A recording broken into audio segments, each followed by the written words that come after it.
ඇත්තටම අපි නීතිවරුන් හැටියට මේ නිහඬ විරෝධතාවය තුලිනුත් සමාජයට දෙන්න උත්සාහ කරන පණිවිඩය තමයි වෘත්තිකයන් විදිහට අපි වෘත්තීය කටයුතු කරගෙන යාමේදී ස්වාධීනව වෘත්තීය කටයුතු කරගෙන යන පරිසරයක් උදා කර දීමට මහ ජනතාවගේ අවධානය යොමු කර ගැනීම තමයි මේ නිහඬ විරෝධතාවයේ අරමුණ වෙන්නේ. වෘත්තීය කටයුතු වල නිරත වුණයි කියන පුද්ගලයෙකුට කුමන හෝ තත්ත්වයක් මත ඝාතනය කරනවායි කියන එක අපි දැඩිසේ හෙලා දකිනවා. ඒ වෙනුවෙන් තමයි ශ්‍රී ලංකා නීති සංගමයත් සමග මහව නීති සංගමයත් අද දින මේ ආකාරයට නිහඬ විරෝධතාවයකින් මහ ජනතාවට ලබා දෙන පණිවිඩය තමයි ස්වාධීනව වෘත්තීය කටයුතු කරගෙන යන පරිසරයක් නිර්මාණය කිරීමට මහ ජනතාවගේ අවධානය යොමු කිරීම තමයි අපේ අරමුණ වෙලා තියෙන්නේ. සර් බැරි වෙලා හරි මේක දිගින් දිගටම වෙන්නොත් නීති සංගම් හැටියට ඔබ ඉස්සරහට ගන්න තීන්දුව තියෙන්නේ මොනවද? ශ්‍රී ලංකා නීති සංගමයේ මව් නීති සංගමය සමග මව් නීති සංගමය ගන්නා තීරණයක සමග අපි මහව නීති සංගමයත් කටයුතු කරනවා කියන එක තමයි කියන්න තියෙන කරුණ. බොහොම ස්තුතියි. ශාමා අධිකාරී අද දවසේ මහව නීතිඥ සංගමයේ සභාපතිතුමන් ලේකම්තුමන් ඇතුළු සියලුම නීතිඥ මහත්මවරුන් එකතු වෙලා අපේ ශ්‍රී ලංකා නීතිඥ සංගමයේ මව් සංගමයට අනුකූලව අද නිහඬ විරෝධතාවයක් අපි දැක්කා. අද දින අපි සියලුම නඩු කටයුතු වලින් වැළකීනා වගේම කිසිදු සේවා ගාස්තුවක් අය කිරීමක් කරෙත් නැහැ. ඇත්තටම අපි සමාජයට දෙන්න හදන පණිවිඩය තමයි අපේ වෘත්තීය ස්වාධීනව අපිට කරගෙන යන්න අවශ්‍යයි. විශේෂයෙන්ම මේ වෘත්තීය අපි කිසිදු බැඳීමකින් තොරව අධිකරණයට සහාය දක්වන නිලධාරීන් පිරිසක් පමණයි. යුක්තිය ඉටු වෙන්න නම් අධිකරණයේ ස්වාධීනව පවතින්න නම් නීතිඥවරුන්ගේ සහාය අත්‍යවශ්‍ය වෙනවා. ඉතින් ඒ වගේ වෙලාවක කිසිදු බලපෑමකින් තොරව නීතිඥ වෘත්ති කටයුතු කරගෙන යන්න නීතිඥවරුන්ට අවශ්‍ය නිදහස තියෙන්න ඕනේ. නමුත් මේ වෙනකොට අපිට පෙනී යන කාරණාවක් තමයි අපේ සහෝදර නීතිඥ මහත්මයෙක් මේ ආකාරයෙන් මරා දැමීමත් සමග හැමෝට යම්කිසි භීතියකට පත් වෙනවා මේ අපේ වෘත්තීය කටයුතු නිදහස්ව කරගෙන යන්න බැරිද කියලා. ඉතින් මම හිතන්නේ අපි විමසීමක් කරමු. මේ නඩු කටයුතු වලට එන අපේ සේවාදායකයන්ගෙන් ඔවුන් දන්නවා යුක්තිය ඉටු කරන්න මේ හැමෝම අපේ නීතිඥ මහත්මවරුන් ඒ සම්බන්ධයෙන් දක්වන කැපවීම. ඒ නිසා අපි කියන්නේ මේ වෘත්තිය අපිට ස්වාධීනව කරගෙන යන්න අපිට ඉඩ ප්‍රස්තාව තියෙන්න ඕනේ. ඒ සම්බන්ධයෙන් සමාජයට කරන පණිවිඩයක් තමයි අපි මේ අවස්ථාවේ කරන්නේ. ඒ වගේම අපි දන්නවා සමාජ මාධ්‍ය තුලින් කිව්වා මෙම මිය ගියපු ඒ කියන්නේ මරා දමන ලද නීතිඥ මහත්මයා සම්බන්ධයෙන් මේ අපරාධ නඩුවකට පෙනී හිටපු නීතිඥ මහත්මයෙක් ඒ හේතුව මත මේ අදාළ සිද්ධිය වෙලා තියෙන්නේ කියලා. නමුත් එහිදී මට කියන්න තියෙන්නේ මම හිතන විදිහට විමර්ශනයක් නිසි පරිදි ඒ සම්බන්ධයෙන් වෙන්න විදිහක් නෑ මේ වෙනකොට. ඒ වගේම මට කියන්න තියෙන්නේ අපරාධ නඩු වලින් ආරම්භිච්ච මේ රැල්ල සිවිල් නඩුකරවලට පෙනී ඉන්න නීතිඥ මහත්මවරුන්ටත් වෙන්න පුළුවන්. ඒ කියන්නේ ඉඩම් නඩුවක් කියලා, වික්කසාද නඩුවක් කියලා යම්කිසි ප්‍රකෝප කිරීමක් ඒ හදවත් තුළ ඇති වුණොත් මිනිස්සුන්ගේ ඊළඟට ඒ තත්වයට අනාගතයේ යන්න පුළුවන්. ඒ නිසා අපරාධ නඩුවලට පෙනී සිටින නීතිඥ මහත්මවරුන්ට විතරක් නෙවෙයි මේ බලපෑම මේ ස්වාධීනව වැඩ කරන්න බැරි කම මං හිතන්නේ සිවිල් නඩු කරන නීතිඥ මහත්මවරුන්ටත් ඉදිරි අනාගතයේ මේ විදියට ගියොත් මේ රැල්ල සිද්ධ වෙන්න පුළුවන්. ඉතින් අපි ඒ නිසාද මේ නිහඬ විරෝධතාවයෙන් පෙන්නුවේ අපි මේ නීතිඥවරුන් විදියට සමාජයට යම්කිසි බලපෑමක් ඇති කරනවා. නීතිඥ මනෝජ් කොල්ගම්පල මහව නීති සංගමේ සභාපතිවරයා වශයෙන් කටයුතු කරනවා. ඇත්ත වශයෙන්ම අද දින මෙම ස්ථානයේ මේ රැස් වෙලා සිටින්නේ මහව නීති සංගමයේ සියලුම සමාජික නීතිඥ මහත්මයන්ගේ බහුතරයක්. ඇත්ත වශයෙන්ම අද දින අපි මේ නිහඬ විරෝධතාවයක් කළු පොඩි අතිතුව සංවිධානය කරේ. ඔබ දන්නවා පසුගිය දිනක අපේ සහෝදර නීතිඥ මහත්මයෙක් සහ එතුමගේ භාර්යාව මහ දවල් අමුවේ විඩි තබා ඝාතනය කිරීමක් කරා බොහොම සාහසික ලෙස.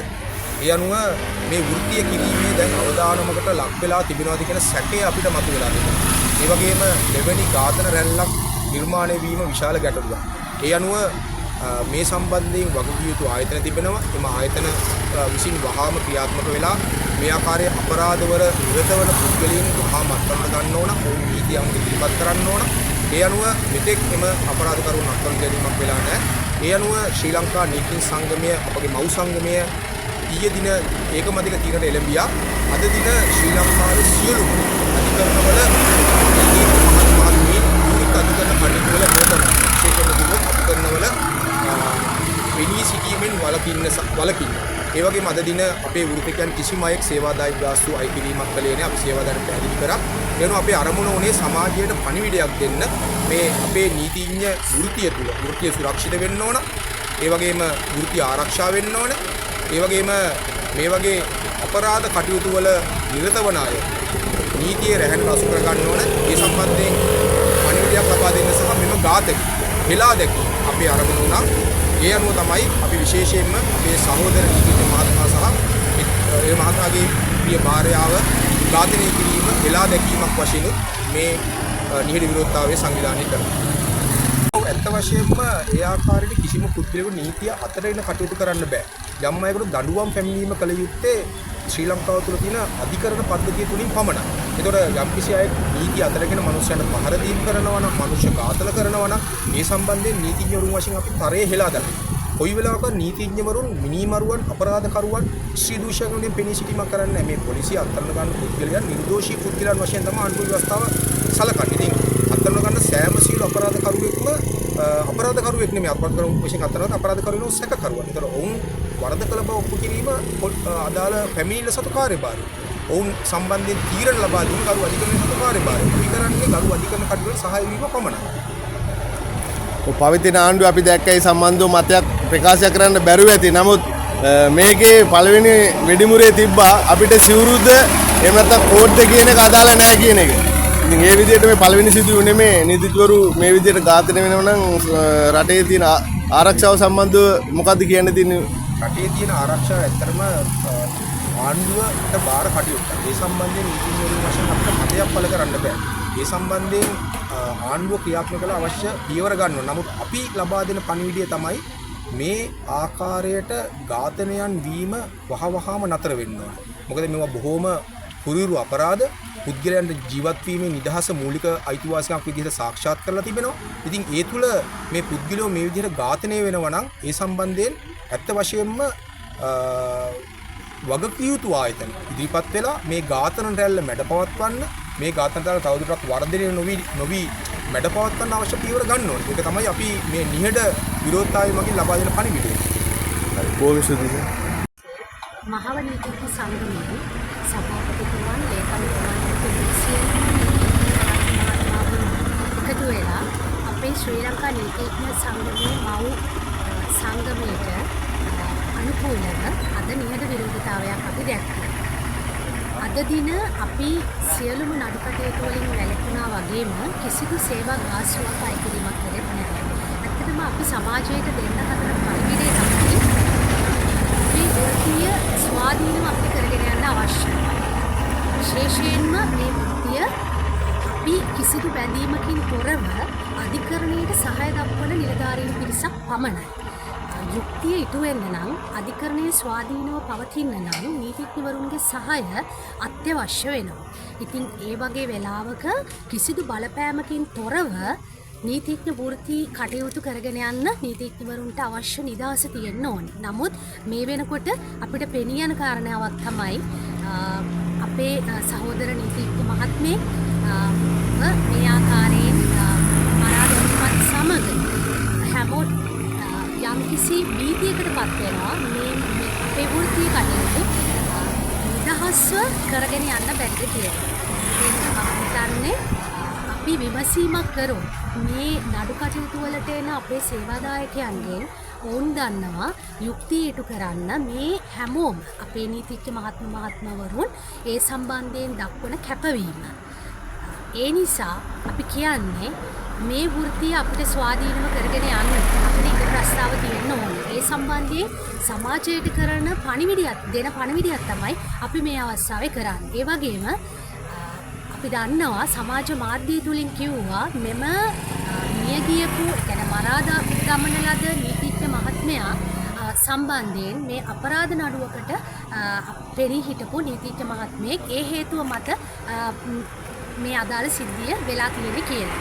නමුත් එහිදී මට කියන්න තියෙන්නේ මම හිතන විදිහට විමර්ශනයක් නිසි පරිදි ඒ සම්බන්ධයෙන් වෙන්න විදිහක් නෑ මේ වෙනකොට. ඒ වගේම මට කියන්න තියෙන්නේ අපරාධ නඩු වලින් ආරම්භිච්ච මේ